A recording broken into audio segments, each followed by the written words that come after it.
huge influence in my life from our college days when he was my big brother in the fraternity. And I'm awfully grateful for you to invite me back to talk about something that I'm super passionate about. I hope you get that as I go through this. It's also an area that I think when you start into sales, you need to overcome lots and lots of stereotypes, lots of roadblocks that are built in. So what I hope you get from tonight's class is, if you're interested in being sales, I'm going to give you absolutely the secrets to sales. You'll know exactly what to do when you leave. And if you're not interested in actually being in sales, then you'll know how to identify, recruit, pay, keep salespeople. So that's my hope of what you walk away with. I'd like to start just by getting to know the class a little bit. I understand this is your 4th week together, and I didn't realize you were sort of grouped into business ideas, so some of this is going to change on the fly as we go along. So I'm interested in change it in a show of hands, though. Who's here thinking that they want to join a startup or start something up yourself? Thanks. And the remainder, are you looking for a sort of a big company experience? Is that the idea? Yeah? Okay. Sales is radically different from an early stage company to sort of a big, major enterprise. So we'll cover off a little bit on that. I'm interested in some perceptions of sales. So when you come in, everybody comes in thinking about sales, and who would have thought that there'd be 32 people actually interested in being salespeople? When you think about sales, do you immediately think about the guy on the left there? Or are you thinking more of a consultative person, someone that works through issues with clients? So, show of hands, when you think of sales, who thinks of the guy on the left? Yeah. And this is where we start, right? So this is where, as salespeople, that's where we begin when we begin having a discussion with you. Is there, last question, just to kind of get to know the class a little bit, is there anybody that's already in sales? I've done some sales. Oh, yeah? What did you sell? I sold ads for a while. Yeah, for the competitor group. It's the endurance sports media and events. They do the Rock and Roll Marathon, something like that. Velo News. Okay, thanks. Anybody else have been in sales? Wow, so quite a few.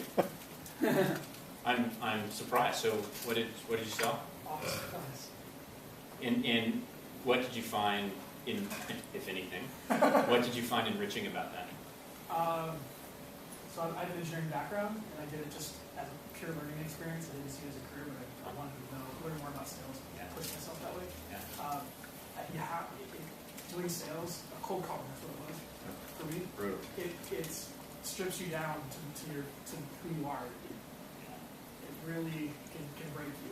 And so I learned a lot about myself, where I need to grow, and how to kind of frame conversations, have confidence, even though maybe I don't have any confidence. And how long did you do it? 9 months. My first sales gig was selling insurance, doing cold calls. First calling my family, Yeah. and then my friends, and then cold calling. I lasted 6 months maybe. So there's some other folks over here. So I sold magazines. Some of them were cold calls, some of them were like resubscriptions, and then before that I was selling SEO services, which was like $5,000 packages with a text push. Those were interesting cold calls. was there anything that you liked about it?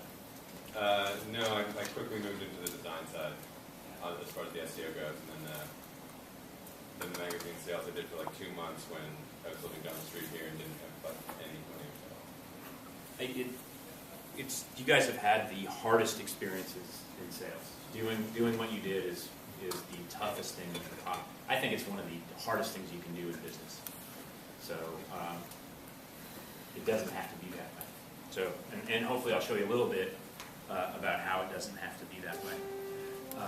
As Richard mentioned, I graduated from the U here in the early 90s.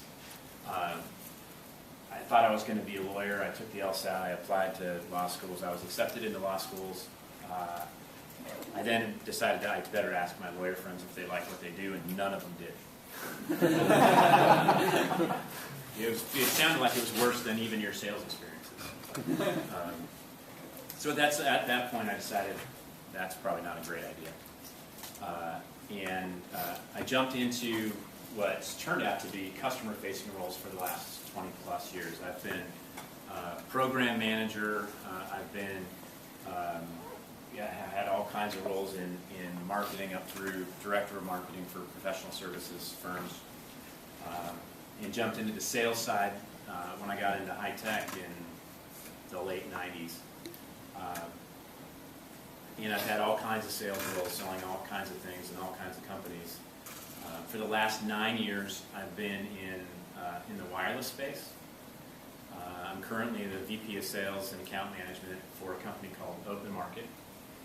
OpenMarket's North America's largest and best funded, strongest mobile messaging and payments company.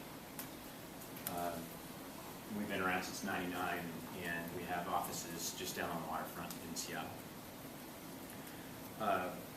I've also had a number of startup experiences, one at a company called Mobile Evolution with Richard, something that we were super passionate about, but that we didn't have, ultimately we didn't have the runway, the funding runway that we needed to be successful. So we were selling product improvement services into mobile network operators, ISVs, and manufacturers, phone manufacturers.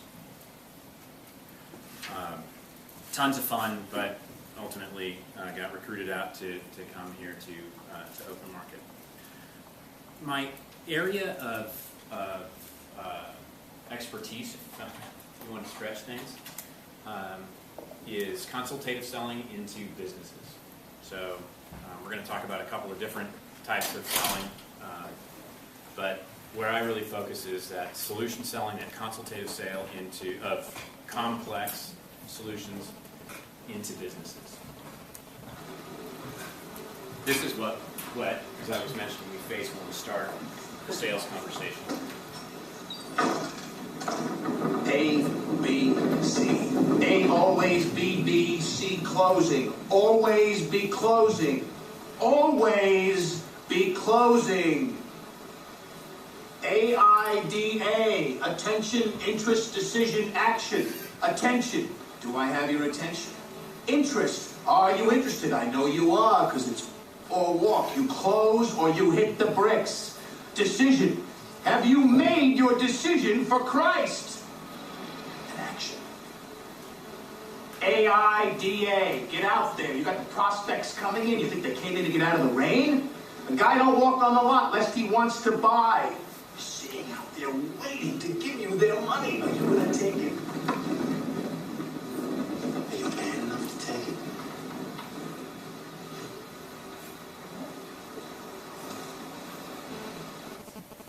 There are certainly sales managers like that. There were a lot more when I started. Fortunately, in my career, I've ran into very few of them. But if your impression is that's the training your salesperson got before you started talking to them, of course you're going to come with some preset notions about them. The truth is that doesn't really exist outside of a couple of industries today. I thought we'd start with just understanding the responsibilities of sales. The first and most obvious is find prospects, work through a sales cycle, close deals, right? That's what everybody thinks of when they think of sales. But the truth is, it's more complicated than that. It's a broader responsibility set. And part of that is appropriately forecasting revenue. It's the sales responsibility to forecast revenue accurately so that the business can make business investment decisions. If those forecasts are off, then the business is overspending or underspending. Salespeople need to deliver on-target revenue. So, you get the sales target set. That's a commitment written in stone, as far as I'm concerned, often on a quarterly basis. in my case, on an annual basis.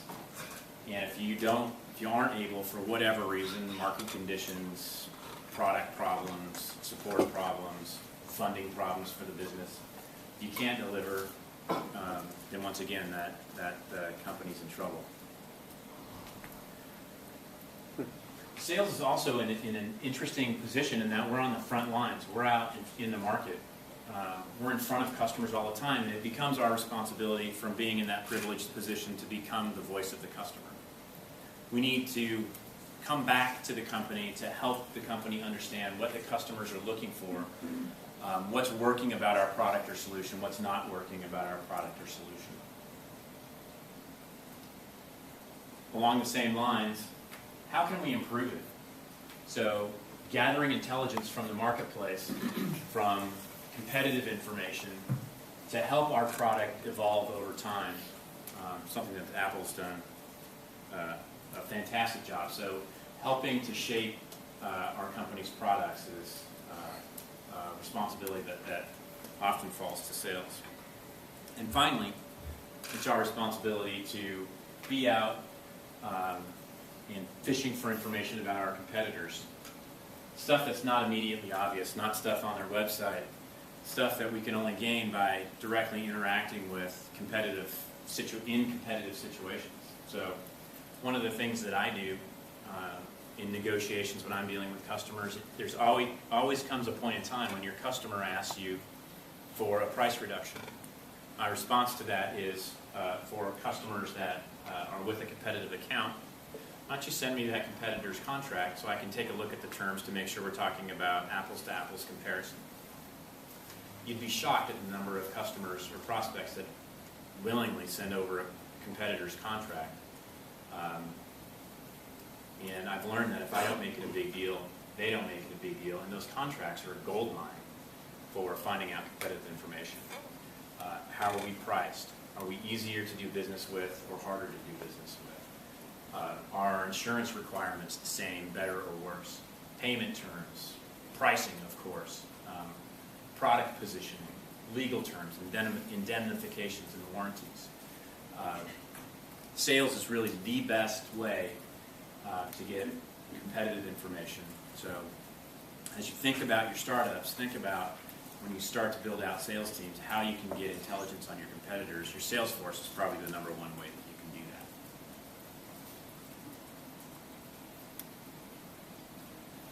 that. I mentioned that there's a number of approaches to selling, and the one that I focus on really is consultative or solution selling. For a product, and who here is working on a product as opposed to sort of a big solution sale? So for product folks, feature benefit type sales work well. Typically a faster sales cycle. They tend to be more transactional type, at least in a business-to-business type environment. They tend to be quicker, faster, easier to benchmark yourself against competitors. Feature benefit selling. Feature of this mug is that it's 16 ounces. The benefit of this 16-ounce mug is that it holds enough liquid that you don't need to be getting coffee every 5 minutes. You're more productive. Benefit is you're more productive. Feature is it's 16 ounces. Feature of it is it's ceramic. Ceramic mugs keep heat in better. They retain heat. So your coffee stays or your hot liquid stays warm longer is the benefit of that. Blank and white. You can write any message that you'd like on that is the benefit. Brand it for your own. So feature benefit. Consultative selling is really more about sitting down with your customer, sitting down and getting to deeply understand their needs, their wants, their challenges, the opportunities that they face. It's a longer sales cycle. It's typically a more complex sales cycle. often more, the salesperson is more valuable in a solution sell. So as you think about maybe taking your product from a product basis to moving it to be part of an integrated solution, you might need, as I have at OpenMarket, you might need to start thinking about bringing in a different type of salesperson, someone that has a little bit more business acumen, someone that can sit with the customer and understand what they need, drag that out of them, and then fit solutions to their need.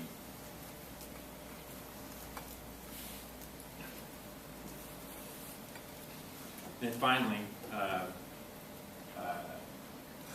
channel sales model, right? So this is selling through value-added resellers, through resellers like carriers, through integrators like Accenture. Microsoft does a great job of channel selling. They sell all of their phones, none of it directly. They sell it through carriers. They sell it through big consulting houses like Accenture, or through like Car Phone Warehouse or Radio Shack. So channel selling is the final approach.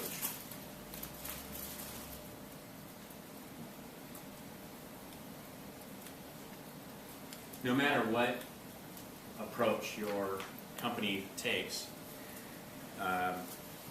it's important to understand that sales doesn't just fall to salespeople. So it's interesting to see the number of people in the class that have actually been salespeople. Had your companies that you've worked with in the past been doing their job, you probably all would have raised your hand, because it turns out that everyone's a salesperson. So a company that is doing a good job at this can take a very small sales force and expand it. They do that by helping the whole company understand what the culture of that company is. Hi. Sorry. It's okay. Understanding what the culture of the company is, what the core values are, what the value of the product is, and finally, arming every person in the company with an elevator pitch. So, an elevator pitch, have you talked about elevator pitches in here yet? I'm sure they're familiar with the concept. Okay, all right.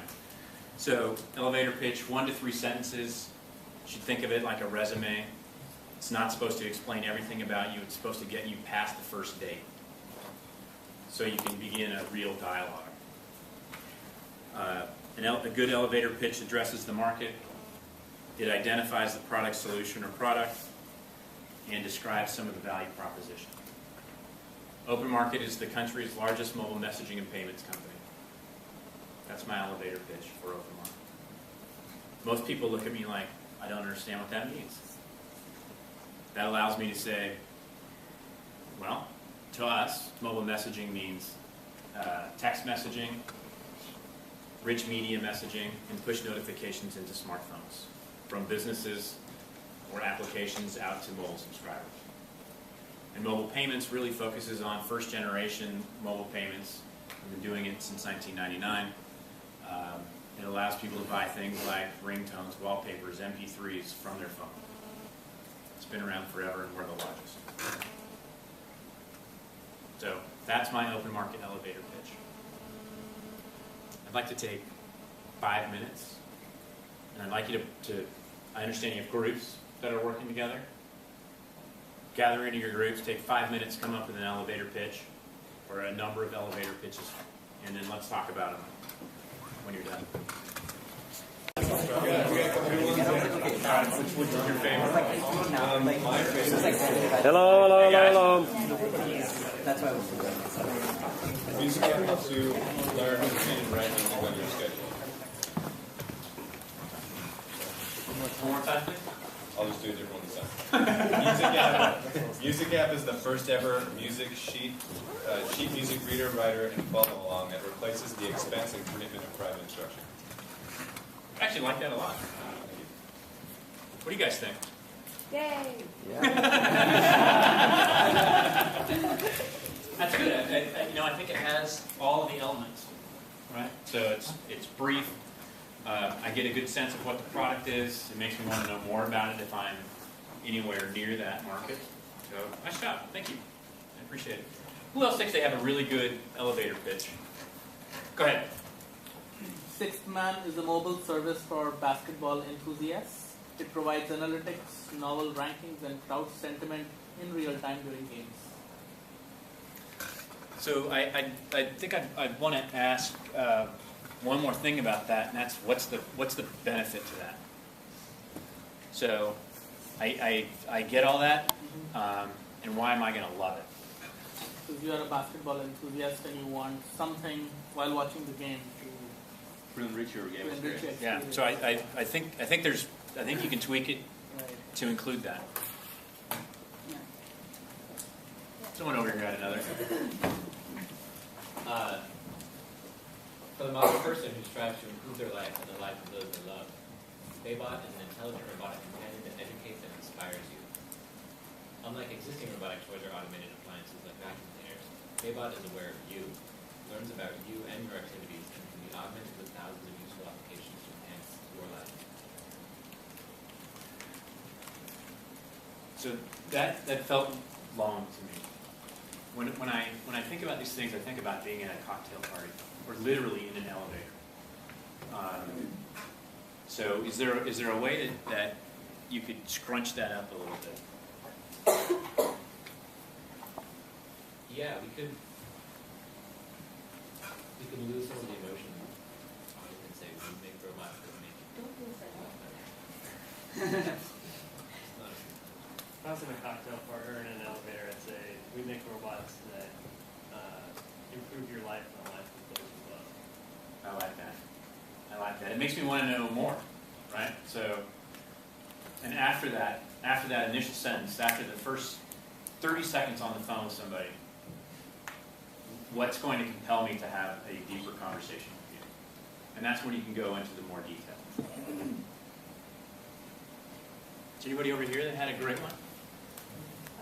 Lady Trip is a web-based service that provides tailor-made honeymoon travel plans for time-constrained newlyweds. One more time, please. Lazy Trip is a web-based service that provides tailor-made honeymoon travel plans for time-constrained newlyweds. I like it. That's good. How about one more? Spackle fills in the communication gaps between tenants and landlords in shared housing.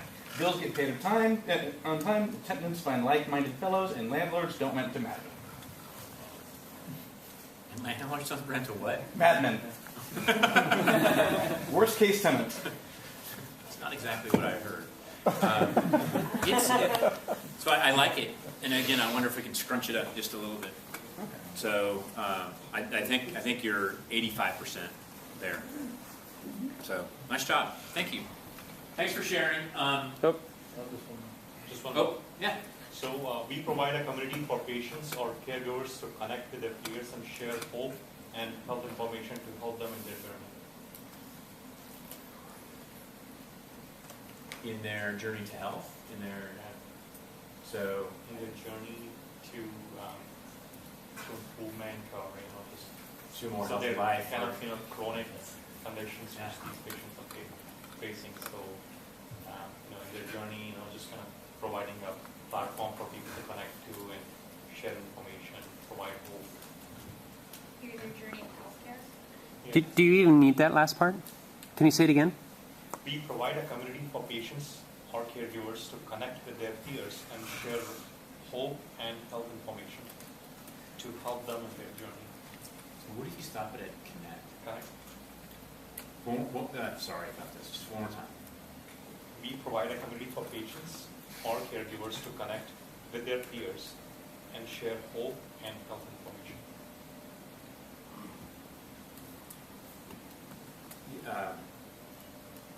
So my thinking is that there may be a way to stop it at connect and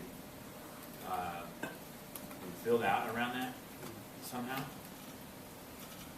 I'll have probably a good idea by the end. As soon as I walk out of the class, I'll have a great idea about it. I think you're like 90%. You're really close from my perspective. Now the thing, my goofy little open market elevator pitch. Been with the company 3 years. It's changed 15 times. It continually evolves. The first 9 months I was with the company, it took me 20 minutes to explain what the company does.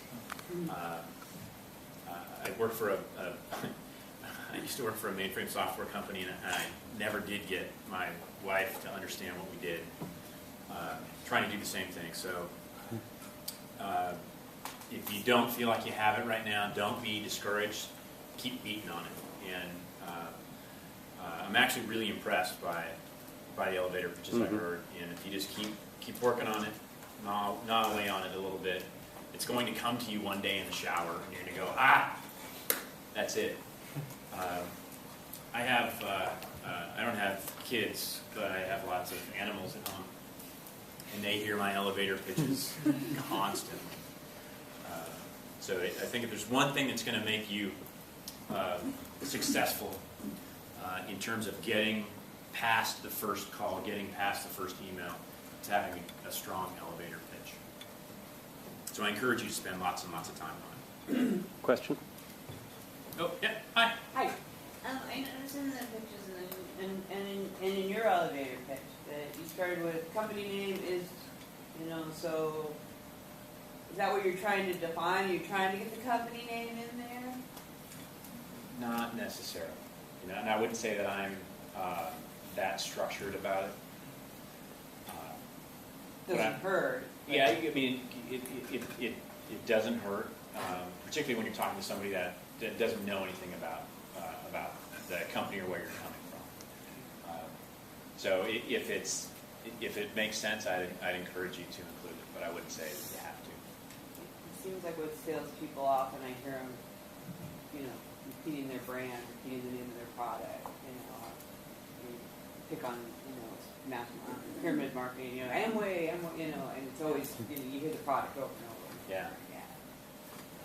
And in marketing, I think you need to do that, right? So in marketing, I think that's really important, and Richard can probably address that better than I can. But I don't know. It's in the type of sales that I do. I don't know that that's as critical to pound a name or pound a brand at somebody. Thank you. Because at the end of the day, in solution selling, very little about what you do is about your company. So, I'll talk a little bit more about that in a few minutes. In my experience, the best salespeople have 4 characteristics, pretty consistently. The first is they're curious. The best salespeople really want to dig in to deeply understand what's happening with their prospects. They want to understand not just at a high level, but they keep digging from a place of true curiosity until they understand deeply why or how and what something means. So you might ask a prospect what kind of problem they're having, and they can say, our sales are off. Okay, I understand that, but why are they off? Is there a market change? Have you lost salespeople? Is your product outdated? The best salespeople will ask why and why and why and how until they understand exactly what the situation is, and they can quantify that situation. Second is the best salespeople are creative. So they're able to take their solution, their product, their service, and break it down into its component parts. And after they deeply understand their prospect's problem or opportunity, they're able to take those component parts of their solution and build them up like Legos and come with something completely unique. It means that creative salespeople are rarely limited by the tools that they have in their toolbox given to them by their company. They'll bring to bear the component pieces of the solution that they have to sell from their company, but also all the people that they've met in their experience in business. So me, for example, we have a mobile engagement platform that includes messaging channels, SMS, MMS, push notifications. We have the platform is a CRM, it's a logic engine. And I've taken those things and I break them apart and put them together in really unique ways depending on the market, the customer in front of me, and the solution that's needed. So creativity, if you're recruiting for salespeople or if you're wanting to enhance your sales abilities, work on creativity. Bless you. Third is good salespeople really care. They want truly and deeply to help out their prospects. They want their prospects to prosper, and when they bring everything they have to bear to help a prospect prosper, that builds trust and loyalty in that prospect. Salespeople that do this really well don't cold call for a long time, right? When they have a base of loyal customers, those customers come back to them and they refer them. So caring. And the second thing, or the last thing, is good salespeople have to be confident. You're going to get no a lot. And the quicker that you can understand that that's not about you necessarily, the better off you'll be. So when you can sit in a boardroom with the CEO with the confidence that you understand your product, you understand how to get at their need, and that between the solution that you have to offer and your network of people that you know, you can probably bring some kind of solution to them. It's that kind of confidence that really helps. Okay. I said I was going to share the secret of sales with you. That's a good question. Yeah. So from a client standpoint, right, I used to do basically B2B sales, and it was a really technical solution. The client believed me because I was an engineer who had developed the process and the product. Yeah. But when we hired salespeople to do the selling, the client did not believe whatever they said. Yeah. Right? But when I went and did the same thing, I was a much worse of a salesperson in the product and communication. Yeah. But I could sell more than the sales guy. So, Yeah. so how do we explain that from the confidence standpoint? Because my sales guy never lost confidence, but we had to fire him because he was not doing any sales. Right. You remember the second slide, that stereotype? A lot of customers, B2B or B2C customers, expect a salesperson to come in and be salesy. They expect salespeople to try to pitch them something that they may need. It's, before I begin a conversation with a prospect, there's a suspicion there about my profession. And my ability to overcome that suspicion, to truly add value, is, or any other salesperson, is what's going to make them successful.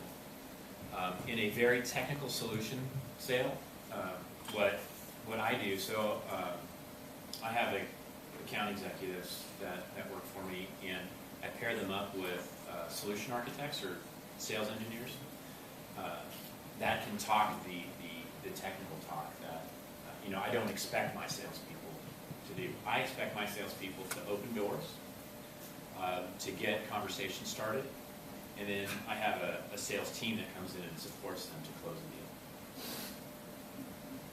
That's a good question. I mean, can I just extend and ask, what about, how do you manage commissions then? Because my engineers kind of started feeling at that point that they reserve the commissions, salespeople don't. Right. So we're going to talk about sales comp in a little bit. In the organizations I've worked at, salespeople are typically have 50% of their total compensation is base salary and 50% is commission. I don't know a lot of engineers that are interested in a comp package like that. They like the top end, they like the potential, but they also, in my experience, want the security of a high base salary. So if an engineer wants to be a salesperson, they can be a salesperson, but they need to know that they're only going to eat what they can kill. So, it's a trade-off. And I know some very good technical salespeople. But what I found is some of those technical salespeople, when they go to make sales calls and cold calls, they're then met with that suspicion. As soon as they hand an account executive business card to somebody, that ball goes up. So there's good reason, I think, to group sell or co-sell.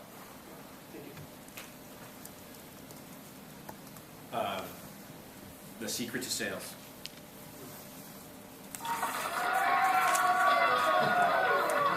That's it.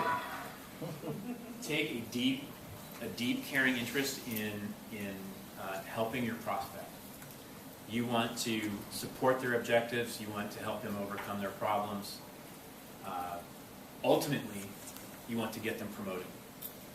Over time, as you develop relationships with your prospects and your clients, you're going to be able to ask them deep personal questions like, how are you compensated? What's your two primary objectives for this quarter? Your top 3 problems you're trying to deal with right now. What do your MBOs look like? And then you can begin to brainstorm with them, to drive deeply to help get them promoted, help them max out their MBOs. You want to do that to build up that trust that I talked about earlier, so that you don't have to cold call anymore. Okay, here's the second secret to sales. These are magic words that I've used. Tell me about. So I often meet with executives, and executives tend to like to run meetings. The 3 words, tell me about, help me take control of the conversation. They help put me in a position of authority in a sales call. And it also helps me direct that conversation. So I'm probing for challenges, for opportunities, objectives for the quarter or the year. And in those conversations with the executives, I'm looking to get all 3 challenges, all 3 objectives, or their challenges for the quarter. And I drill in one layer at a time through all 3 before I begin to bring a solution to bear. So 3 also is an important number. If you go in and you ask an executive, tell me about your biggest problem, there's a relatively good chance they're going to come up with a problem that you can't solve.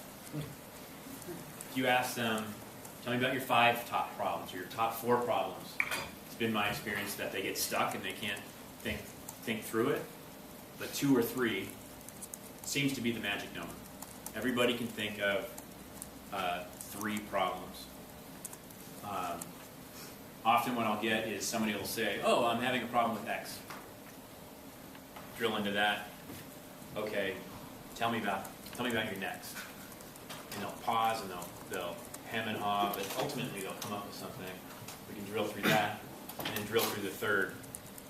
And then I have something that I can work with in terms of a solution. Yeah. What happens if they don't want to ask anything? I mean, it's a relationship. It's from cold call, or how do you reach this back? Like, how do you say, what's your problem? They say, I don't know you, why should I tell you my problem? Right. So there needs to be a base level of trust. And typically this type of conversation is non-threatening. So if they have a problem and if they have some inkling that you can help, they'll allow you to help them, right? So they may give you, what's your top problem? My sales are off. Right? Okay, well tell me about that. What's causing that? How long have they been off? Is this a long trend? Is there something in your business that's driving that? Is there a market condition that's causing that? So it becomes a back and forth conversation. And I don't know about you, but me, I want to know, right? I want to dig in. I am curious by nature, and I know that I can't help somebody if I don't have a good number of details about what's happening with it. So I think you can at least get, my experience has been, you can at least get a high-level problem or opportunity, and then it's your job as a salesperson to begin drilling in on that, dig in, be curious, search. And it doesn't have to be a threatening experience for the executive or for you. It becomes a business conversation, right? From someone that wants to help to someone that needs help.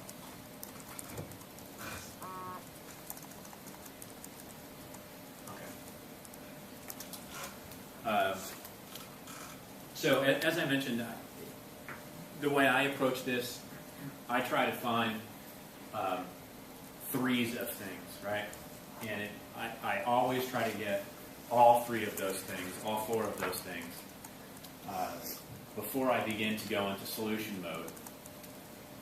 My wife tells me I walk around all day with a tool belt on trying to fix problems, and I think that way. But I want to know kind of what the universe of problems are before I begin digging in. When I do dig in, I ask things like, would it help you if you had, would it help you if I could, again, a non-threatening way to approach a solution. What prospects are often surprised by when I'm talking with them is that sometimes it's not my solution at all. Sometimes it's someone in my network. So the second set of magic words, the solution words, are, would it help you if? What would it mean if you were able to solve this problem? What are the lower sales causing in terms of pain for your company?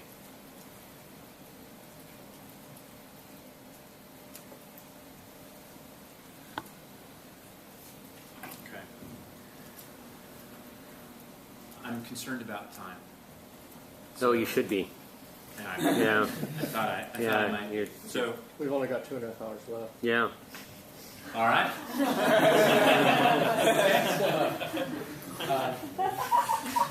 That being said, I'd like to take 5 minutes. I'd like you to turn to the person to your left. I'd like you to find out from them what their top 3 problems are for this quarter, and I'd like for you to see if there's a way for you to support them in that. Is there a way for you to help them?